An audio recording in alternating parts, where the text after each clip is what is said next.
O Política em Foco desta semana entrevista o deputado estadual Cássio Soares, do PSD. Ele falou sobre a sucessão ao governo do estado, as relações com o governo Zema e também falou sobre a CPI da CEMIG. Assista com a gente.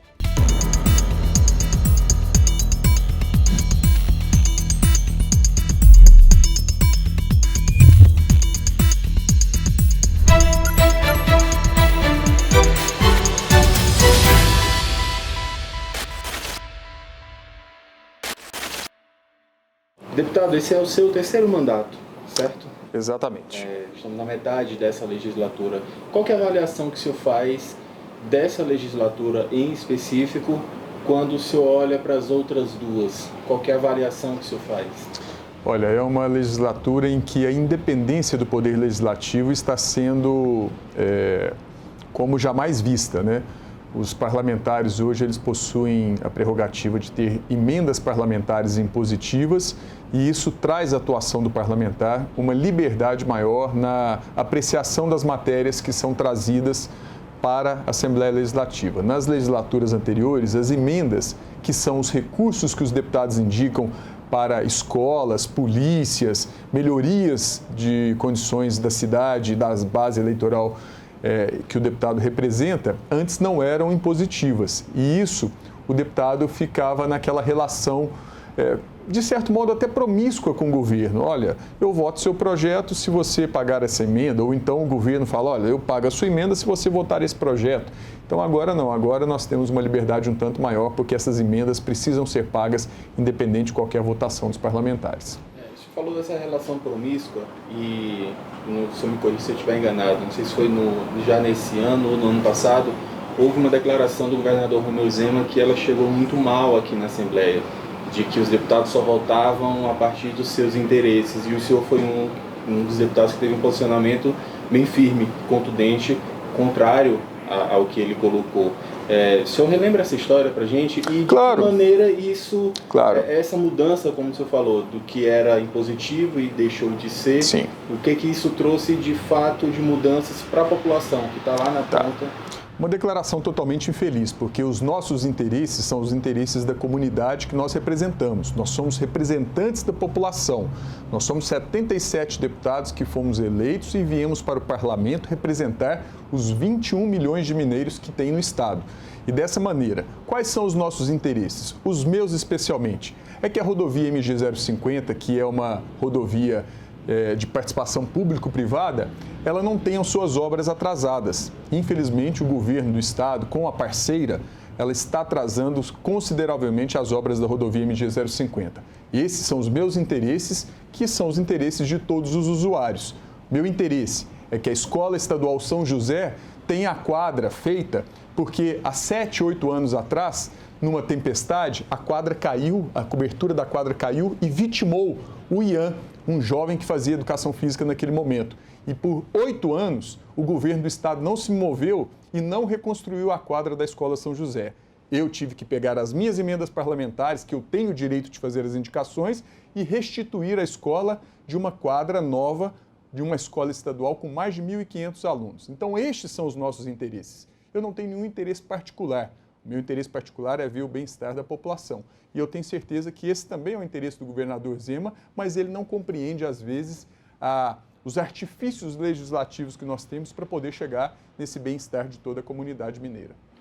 Desde aquela declaração até hoje, mudou a relação, melhorou, piorou? Como é que o senhor considera aí fazer um balanço desse relacionamento do governador com a Assembleia Legislativa?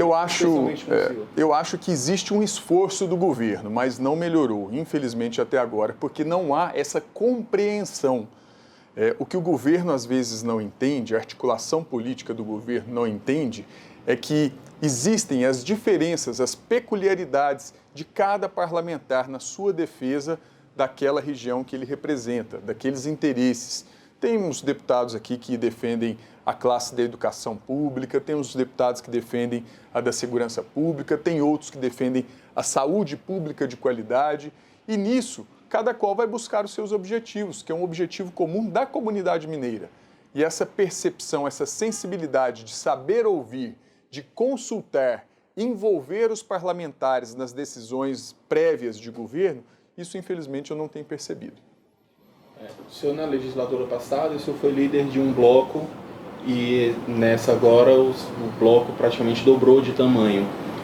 Como que é essa conversa com os deputados que fazem parte? Como que vocês recebem projetos de lei que são encaminhados pelo governo? Como é que está sendo essa negociação interna, vamos dizer assim? A minha liderança do Bloco Minas São Muitas, que compõe 40 deputados, é composto por 40 deputados, ela é baseada inicialmente, e o pilar maior, no respeito.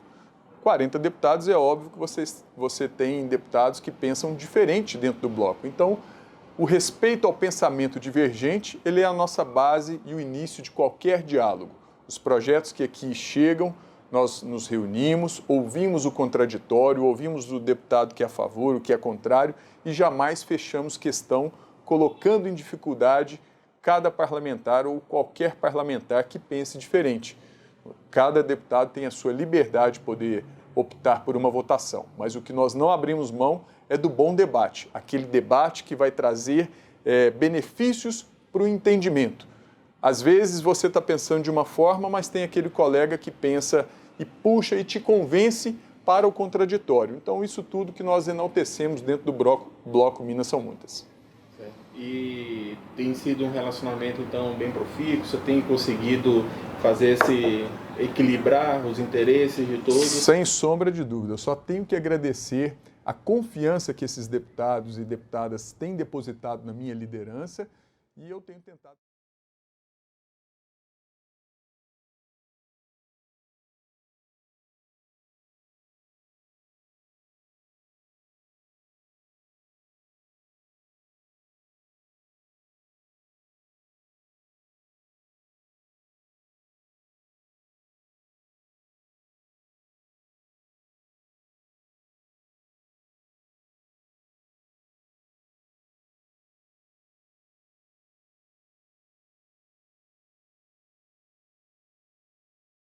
aprovando essas matérias. Mudando um pouquinho do assunto, o senhor preside a CPI da CEMIG. O que a comissão já tem como horizonte, o que já entende de pontos errados, pontos que precisam ser melhores esclarecidos? Sim. O que o senhor leva de informação para o seu eleitor e para a população em geral, né? O que já se tem da CPI? A base inicial são contratos sem licitação feitos pela CEMIG do ano de 2019 até agora. E nós estamos considerando e tendo provas de que realmente aconteceram muitas contratações, dentre elas uma contratação de 1 bilhão e 100 milhões de reais da IBM, que é uma empresa multinacional, por dispensa de licitação. É um contrato que está sendo investigado pela CPI e o que é a consequência dessa gestão que nós estamos investigando com esses possíveis erros. O mau fornecimento de serviço da CEMIG para toda a comunidade mineira. É comum a gente pegar um empresário que pagou por um aumento de carga, uma mudança de transformador há 1 ano e meio e ainda não teve o seu serviço prestado. É comum sabermos que diversos lugares de Minas Gerais têm o interrompimento do fornecimento de energia por diversas vezes. Nós temos, por exemplo, Guaranésia, que é uma terra em que tem muitas tecelagens, em que eles estão solicitando aumento de carga reiteradamente e a CEMIG não dá conta de aumentar a carga. E cada vez que a energia cai, leva-se 2 horas para religar os teares. Então, a indústria de Guaranésia, que é um exemplo que eu dou aqui, mas que serve para diversos outros setores, vem sofrendo prejuízos. E nós temos uma tarifa altamente cara, absurdamente cara. Então, a população mineira paga pelo serviço, não tem o bom serviço que merecia e nós temos aqui uma gestão que está dando mau exemplo e está fazendo da CEMIG uma gestão de como se fosse uma empresa privada. E não é. A CEMIG é de todos os mineiros e mineiras. Já é possível a gente ter uma previsão de quando que vai entrar na reta final a CPI? Nós estamos no meio da CPI neste momento. Vai depender muito das matérias que estão chegando. A cada reunião, a cada sessão é uma nova oitiva, são novos dados que são trazidos.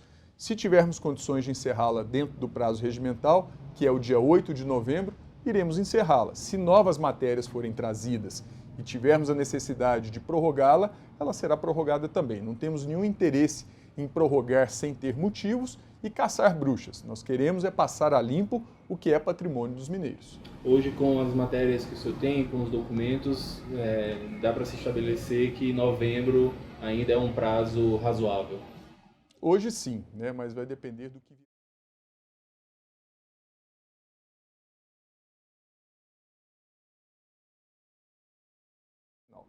Certo. Com relação ao seu relacionamento nós somos uma associação que reúne emissoras de rádio e TV.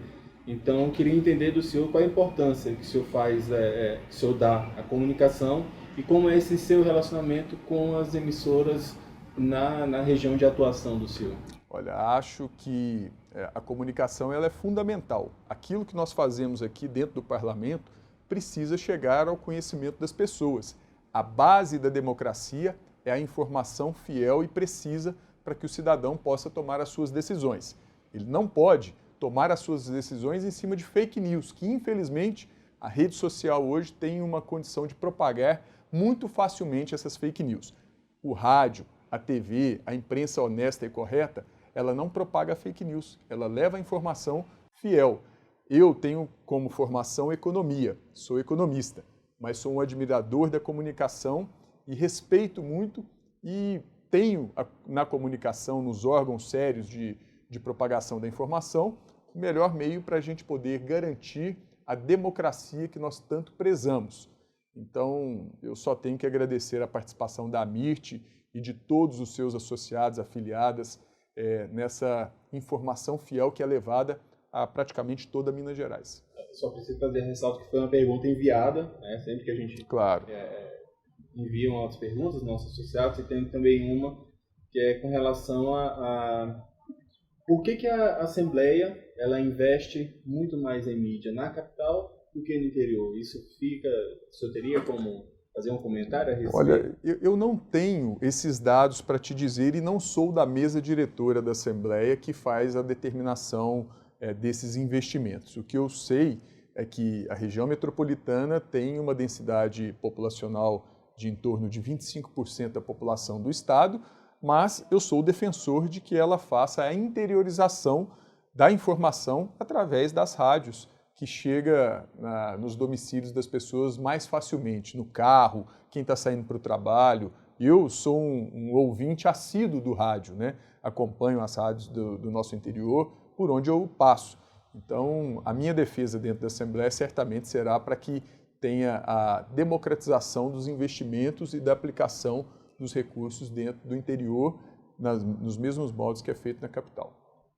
Com relação à sucessão, primeiro aqui no governo, como que tem sido a movimentação do seu partido, visto que a gente já tem aí um grande nome, forte, já colocado nas pesquisas, do prefeito Alexandre Calil? O que o senhor pode nos informar sobre que acertos estão sendo feitos, se realmente já está decidido que vai ser um candidato, mas que esse candidato ainda não está decidido? O que já se tem definido? Tá, o que temos de definição? Estamos há mais de um ano do processo eleitoral. Temos muito que trabalhar ainda para melhorar a vida dos mineiros. Eu aqui no parlamento, os demais deputados do PSD aqui na Assembleia Legislativa, e tenho certeza que o prefeito Calil também tem as suas obrigações e desafios perante a capital do estado como prefeito. Então, o que é o nosso foco neste momento? Imagino que o prefeito seja governar a capital, levar soluções para a população de Belo Horizonte e nós de cá darmos condições para que o governo do estado possa ter projetos aprovados, que a fiscalização do governo seja feita de maneira séria. No momento certo, nós vamos sentar à mesa e debater. É claro que o prefeito Calil é um nome natural pela aprovação que tem enquanto prefeito de Belo Horizonte, tem uma gestão aprovada maciçamente e teve uma reeleição com 63% dos votos no primeiro turno da população de Belo Horizonte. O governador Zema tem demonstrado muito interesse em reeleição, mas acho que a democracia é importante termos dois lados, no mínimo, para ter opção para a população poder escolher, né? Nós não vamos partir aqui do pressuposto que teremos apenas um candidato. E espero que tenhamos até mais. Espero que outros candidatos se coloquem aí também como opção para a população mineira. e daí sim, no momento eleitoral, o debate vir à tona, os desafios de Minas Gerais, os problemas que a população enfrenta e também a apresentação de solução por parte dos candidatos.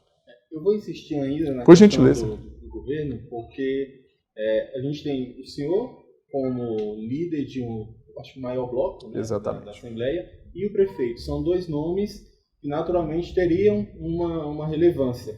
O partido, o PSD, já define pelo menos se vai ter um candidato? É nossa intenção. É nossa intenção termos candidato a governador do estado.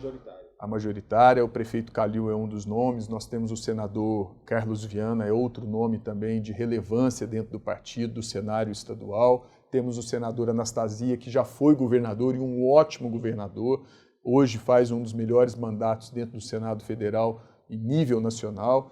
Enfim, temos outros tantos nomes, como o suplente, hoje diretor jurídico do Senado também, Alexandre da Silveira, que tem demonstrado um conhecimento da realidade de Minas Gerais muito grande. Então, nome não nos falta. E assim, nós pretendemos participar do processo eleitoral de maneira relevante, mas no momento adequado. E ainda que seja mudando a esfera federal, que conversas o senhor tem participado do partido para esse posicionamento? Se também existe aí uma possibilidade que já é colocada de se fazer o convite, já foi feito inclusive o convite ao senador Rodrigo Pacheco, o que se tem, o que o partido já conversa com relação aos nomes aqui de Minas, ao restante do país? O que o senhor pode colocar também? Sim, o nosso presidente nacional, Gilberto Kassab, já fez um convite ao presidente do Senado, Rodrigo Pacheco, tem uma expectativa muito grande de sua filiação dentro de algum tempo, e ele é o nome colocado pelo partido como pré-candidato à presidência da República. E da mesma maneira, na esfera estadual, eu digo na esfera federal. Hoje o nosso país está passando por severas crises, severas dificuldades. Então nós não podemos nos dar ao luxo de precipitar um processo eleitoral sem antes nos debruçarmos para resolvermos os problemas que a população brasileira enfrenta. Creio que esse seja o mesmo pensamento do senador Rodrigo Pacheco. Então ele, enquanto presidente do Congresso Nacional, do Senado Federal, ele deve se debruçar neste momento, mas sem sombra de dúvida, num período em que nós temos radicalismos, tanto para a esquerda quanto para a direita, o equilíbrio pode ser um bom caminho para que o Brasil possa retomar o trilho do desenvolvimento, do progresso, da geração de emprego. O senhor acha que o coronavírus ainda vai ser um tema bastante em voga durante as eleições e que possa contribuir para esse radicalismo? Qual é a impressão que o senhor tem? Se não tivermos mudanças drásticas aí de uma nova cepa, de uma nova espécie do vírus, eu creio que a vacina, agora começando com a dose de reforço, a terceira dose, ela vai trazer uma tranquilidade, assim como já trouxe. Ela chegou tardiamente, infelizmente, mas nós tivemos também resultados muito positivos com a aplicação das doses na grande parte da população adulta. O número de internações e de mortes caíram drasticamente, ou seja, a vacina funciona, é eficiente e é eficaz. Espero que para o próximo ano nós tenhamos ainda mais uma segurança na saúde pública com a vacinação dessa terceira dose. Então, não creio que seja de tamanha relevância para o processo eleitoral a questão do coronavírus e da pandemia. Deputado, nós agradecemos, em nome de todos os nossos 408 associados, emissoras entre rádio e TV, e você tem espaço agora para fazer qualquer consideração.